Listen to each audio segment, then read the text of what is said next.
সে নিজে নিজে নিজে নিজে বলছে যে আমার ছেলে মেয়ে আমি মারি লেছি, কইতাছে যে আমি ওই দিরাই রাস্তা একজন মারছি, একজন ফাগলা ফাগলা বা যাওয়ার ভিতরে সে মারি রেসে ফেলাইছে। প্রথম হয়েছে ঘুমের ট্যাবলেট খাওয়াইয়া, বুঝছো, তারে ঘুমও ফেলাইয়া একজনে এরপরে মারছে।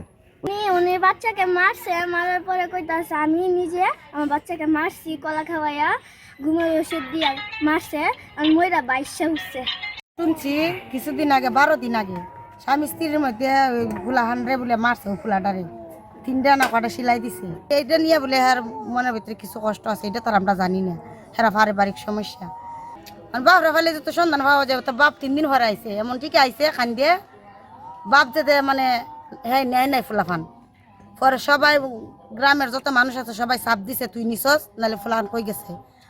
ওইটা কথা কওয়ার পরে ওই পরে আস্তে আস্তে কেমনে কেমনে জানি ওই জবান বন্দি দিয়ে ওই হেরাই দেবাতে বাড়ি করছে। যারা পরে যা আসলাম সকলি পানির বাদে এই জায়গায় চুকাইছি না, আমরা ফাইলাম না। পরে কতক্ষণ পরে বাজেছে মুয়াদ দিছো নাই বাদে কতক্ষণ পরে বাজেছে কাম করলাম যে তার বাপের খবর নাই। পরে 3 দিন পরে তার বাপ হয়েছে, শুক্রবারে নাই হয়েছে বিকাল 4টায়, আর সোমবারে রাত্রে আইছে।